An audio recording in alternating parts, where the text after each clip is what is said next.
What's up, Empires and Puzzles family? Marky Mark here. I hope you're keeping well. It is the beginning of May. It's May 5th, 2025 to be exact, and we have a new hero of the month, aptly named May. I want to do a quick review of May, this hero of the month, for you. I'll give you my thoughts. Right off the jump, I'll tell you this. May is definitely a support hero. She is a hero that's going to help the total sum of your team do better. And so what you're going to see as we look through May is on her own, she's okay. But paired with your other heroes, she makes your team just that much better. So that's my early thoughts on May. But let's jump in and break down what May's all about. So right off the top, 1423 power.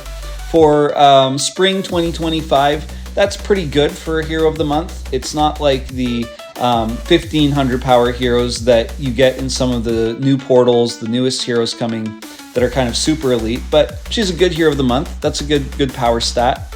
Her class is the monk class. This allows her to resist status ailments, so that's helpful. Eventually she'll get the 2025 family bonus. She has two passives. This character has an innate resistance against minion removal. As you're about to see, this will be good because she generates minions. And then this character gains 5% mana when they receive a buff or positive stack. So whenever a hero is gaining a little bit of mana, that's always a win. In terms of her stat line, this is just kind of the double limit break example that SG gives you, but you can tweak this depending on how you do the talents. But she's got 1500 attack, 1444 defense, 2698 health.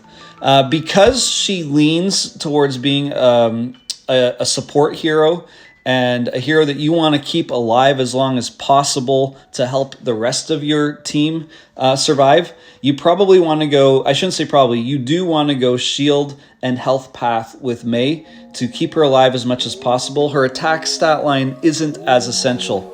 One other thing I'll point out before we get into the special is if you do double limit break her, you get the defense up bonus, which gives her a 20% defense for the first 6 turns of the battle, or the wave of enemies that you're attacking if you're doing one of the seasons or something like that.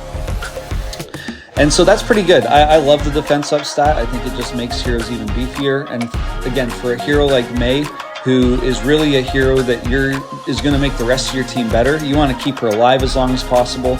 So that's a great perk if you double limit break. Let's take a look at the special. So her special is called Bounty of the Spring. She runs at average mana speed, but as you're going to see, once you get May going, she's probably effectively running at fast speed because of what she does. Because of the little passives and things like that give her more mana.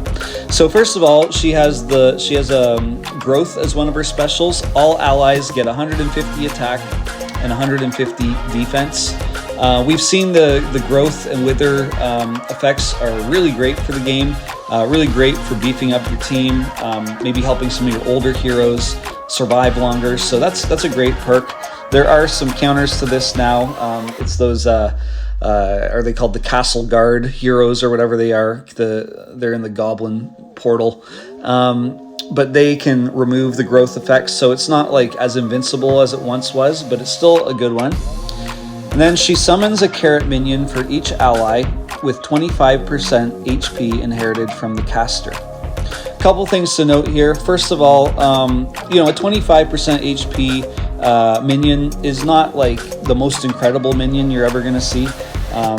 It's probably on the weaker end these days, but it's a minion nonetheless. The other thing is this minion does not attack, so a lot of the minions in the game do attack as well as have an HP line, but this minion does not do it. I've pulled May already, I've tested it, and I can verify that is the case.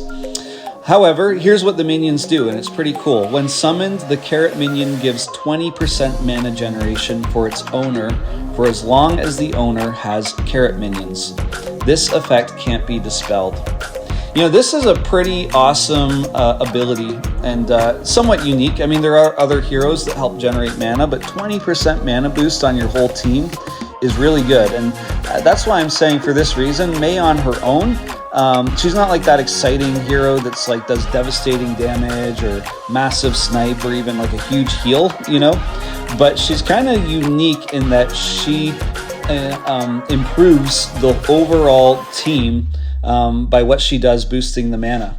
It used to be back in the old days, before they started those whatever they are, extreme troops or super troops or whatever, there used to be troops that you would go after and try and get your mana levels up on the troops so you could get mana breaks that would allow you to get your special going in, you know, 6-tile matches or 9-tile matches, 12-tile matches, and you could effectively make, you know, the super slow heroes slow mana speed, and I can't remember them all, the fast ones, extra fast, etc.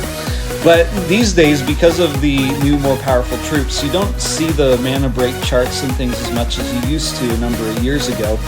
And mana really does make a big difference. I mean, if you can make 2-tile matches, you know, six tiles, and your hero specials going off, that is a world of difference between having to wait a whole other match to get a 7th or 8th tile. And so what Mei does is she allows you to get your mana up faster, which allows the rest of your team to start popping off faster.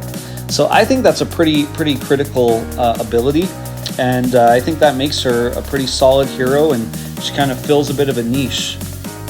Last, she has an element link. It gives all holy allies plus 30% defense against special skills for 4 turns. This effect can't be dispelled. So that's a great element link. Often, you know, I think Mei generally you're probably going to use on attack teams. And often when you're using an attack team, you might go with, like, say a 3-2, 3 holy and 2 other colors setup, or maybe a mono holy team, or even if you go like a 2-2-1, you know, 2 holy, 2 another color, 1 another color.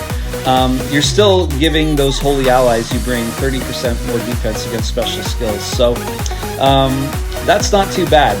So overall, you know, my thoughts on Mei are this. My rating levels are OP, good, not bad, and meh. And I would not say that Mei is OP. She's definitely not overpowered. Most Hero of the Months aren't. But I also wouldn't say she's not bad or meh. I would say that Mei is a good hero. She's a good hero. If you get Mei as a Hero of the Month, then I would say congratulations. I would say level Mei. She's doing things that are a bit different than what other heroes do. And at first glance, you might be inclined to go, like, I don't know, you know, I was hoping for one of those snipe heroes or big damage or a really good heal. But I think this whole mana generation thing is actually superb. So I'm going to be leveling my Mei up. I actually pulled 2 Meis. I didn't do that many pulls. I just happened to get 2. So I'm going to level 1, see how she does. And if she seems to be a game changer with the mana stuff on the team, I might even level a second one. So I'm pretty happy to get this Hero of the Month, and I think you should be too. You got a good hero. Let me know what you think. Do you like Mei? Do you not like Mei? Did I get it right? Am I off? Please let me know in the comments. Thank you so much for taking the time to listen to this video. Don't forget to hit subscribe or like. It really helps the channel grow. Thanks again. Stay blessed.